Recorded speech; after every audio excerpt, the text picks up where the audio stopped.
Prabhas chapter అయిపోయింది. ప్రభాస్ ఫ్యాన్సే చూస్తారు, వేరే ఫ్యాన్స్ నాగచైతన్య సమంత కూడా విడిపోతారు, అవనే త్రిపాఠి వరుణ్ తేజ్ కూడా విడిపోతారు. హాయ్ ఫ్రెండ్స్, వెల్కమ్ టు స్వామి రచ్చ యూట్యూబ్ ఛానల్.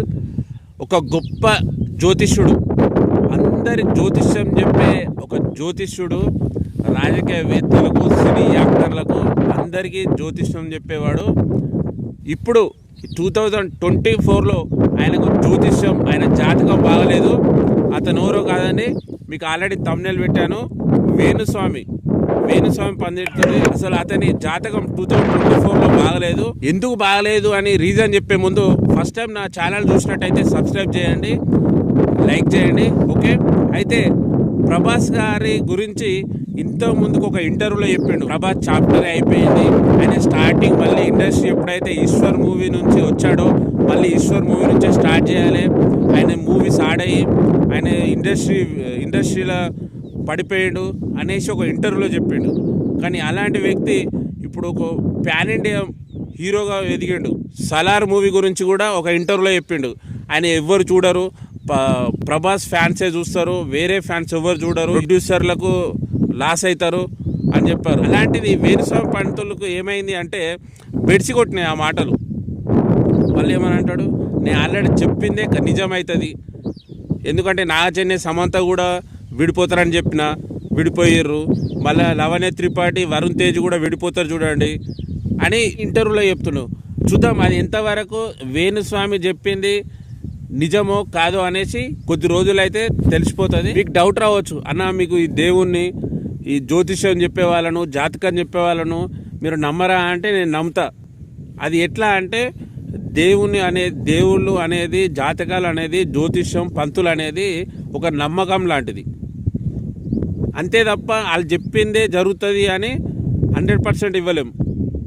వాళ్ళు చెప్పేది ఏంటి అంటే నమ్మకం, ఒక ధైర్యం అనేది. జ్యోతిష్యాలు కానీ, జాతకాలు కానీ, దేవుళ్ళ దగ్గరికి పోయి మొక్కేది కానీ ఒక నమ్మకం అనేది, ఒక ధైర్యం అనేది. అంతే తప్ప ఉన్న బరువంతా తీసి వాళ్ళు చెప్పింది జరుగుతుంది అనేసి ఇంట్లో కూర్చుంటే అది నడవది. వేణుస్వామికి మాత్రం ఇప్పుడు 2024లో ఫుల్ ట్రోలింగ్ నడుస్తుంది. ఆయన చెప్పింది ఏది నిజం రాలేదని.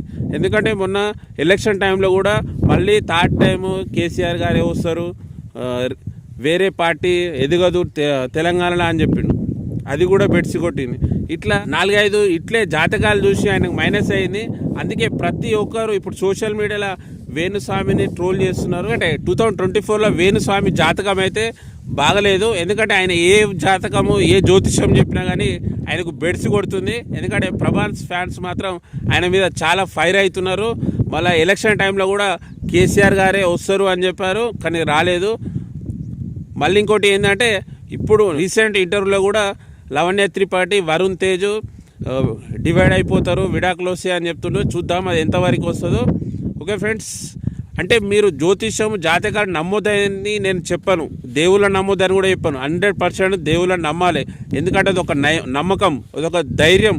మీకు కావాలంటే చూడండి, ప్రతి ఒక్క హాస్పిటల్